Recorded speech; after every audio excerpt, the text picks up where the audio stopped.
Super Rugby Round 2, folks. The Super Round is on in Melbourne this weekend. Looking at some lineups. A odd stat or two for the teams at the weekend. How do we reckon they are going to go? The first game, Highlanders Blues, couple of New Zealand teams, both coming off, pretty comfortable wins in the end over their kind of Pacific rivals in the Drua and Moana Pacifica. Blues will be happy with their first half, Highlanders with the second. They'll need to get it right for the 80.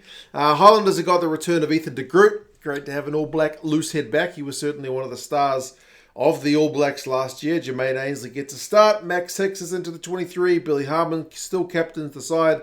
That man, Jacob Ratumaitavuki-Nipkins, couple of tries. Beat 10 defenders last week, which is more than anybody else managed in Super Rugby.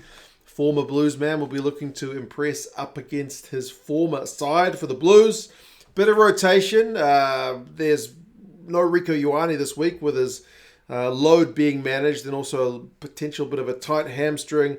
And Finlay Christie also having a week off. But Dalton Papali'i still captains the side. Ofatuanga Fasi back into the 23 at loosehead. Ricky Riccatelli gets a start this week. Sam Derry's into the 23.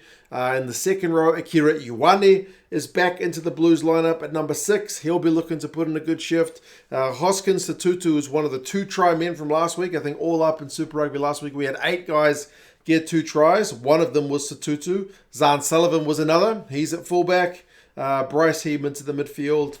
Didn't play last week. And AJ Lamb into that number 13 jumper. So, Blues Highlanders. That one looks particularly interesting on Friday, the first game. Friday's second game is an all-Aussie affair with the Force visiting the Rebels. So the Rebels the only side with a genuine home game this week. The Rebels are boosted by Taniela Tupou. Old Tongan Thor getting a start after coming off the bench last week and looking like he might have injured his hand, but he's all good to go. Matt Proctor is going to get his Rebels debut as well from the number 13 jumper. Filippo Togunu moves to a more familiar wing spot this week. James Tuttle, who was on the bench last week at 9, he's elevated to start. And Andrew Kellaway had more run meters than anybody else last week, despite the fact that his side didn't manage to get a try. But 149 meters, he's the number 1 guy, so he'll be looking to back up with another solid performance. The Force will also be looking to elevate their game. They had another 100-meter man. Not quite as many as Callaway, but Chase Tiatia, not only did he bag a try, but he bagged 106 meters last week, so he will be looking to continue that fine run of form. But overall, the Force squad's looking pretty stable. Ryan Coxon coming in at loosehead is one of the changes. Jeremy Williams, the captain in the second row, was a doubt, but he has been named. Feleti Kaitu'u, the reserve hooker, is one of the additions to the 23. But happily, I think, in terms of building up some consistency, the Force squad is largely pretty stable. Marley Pierce is serving a 4-match ban, hence the change at loosehead. And Isaac Rodder, unfortunately, looks to be out for about 6 weeks. But otherwise, the squad is pretty stable. All Pacific affair starts the Saturday games with Moana Pacifica taking on the Fijian Ndrua. The Pacifica side was impressive in their first half, in particular last week against the Landers. Tom Savage is into the side who didn't play last week. William Havili getting a chance at 10 for the Moana Pacifica boys this year, doing the same for Tonga at the World Cup. He got 11 points in that loss to the Landers last week. Havili Talitui, he is into the back row, which is a great bit of news because he's a massive work rate guy. And Henry Taefu will accompany Julian Savia in the midfield, so they'll be looking to get some go-forward ball. On the bench, there's a bunch of changes, including the return of a couple of veterans in Skopi Kipu and Christian Leliafano, plus the youngster who scored a try in the one game he played at the World Cup in Karen Tamofolau. So fingers crossed he has a good one if he comes off the bench. For the Fijian Drua, their squad is a wee bit more stable. Not really many changes in terms of the starting 15.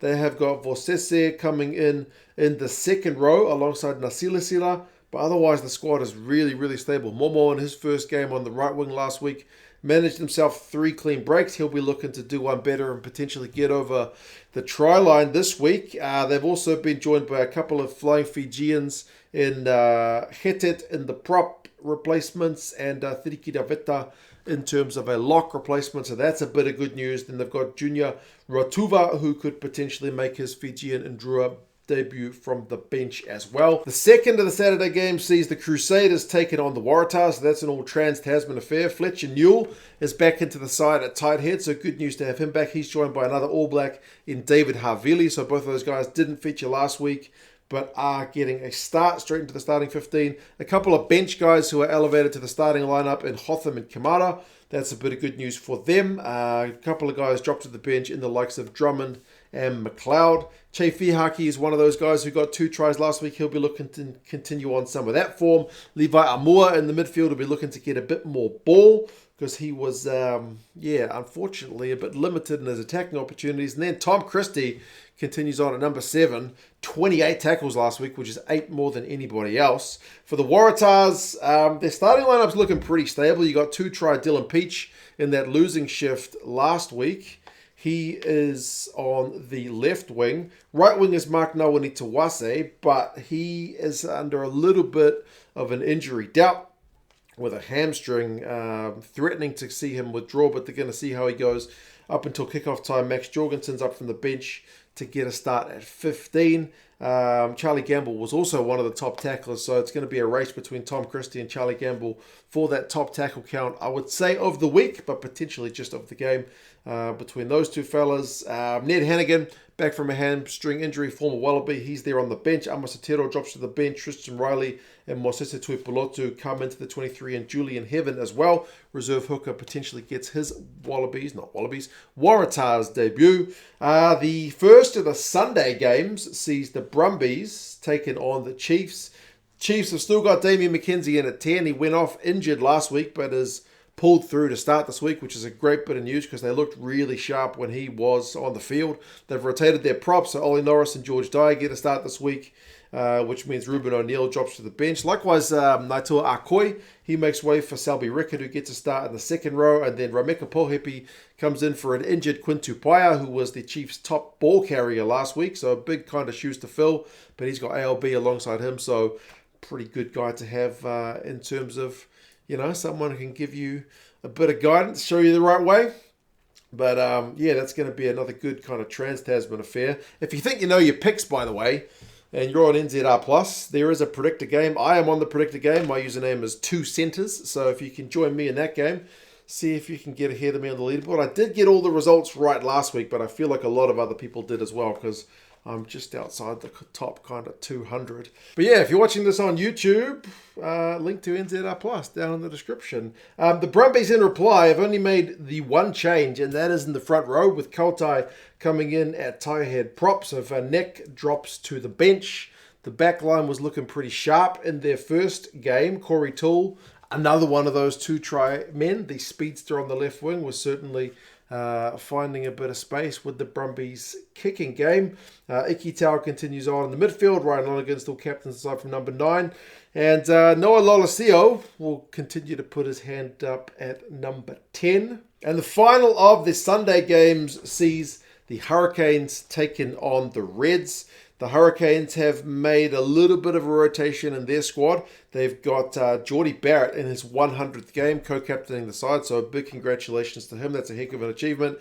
And they've also got TK Howden in for an injured Devin Flanders and Peter Lakai in for an injured Duplessis Karifi. So a couple of those changes, injury enforced. Braden Yose gets a start this week. Likewise, Cam Roygaard, a couple of big ball carriers to start, which is, I think, good news. Isaiah Walker-Leawere is the top line-out man for the Hurricanes. He's continuing on the second row. Tyrell Lomax is also promoted to the starting lineup this week. Jordi Viljoen, who was pretty good in his Hurricanes debut, drops to the bench for this one.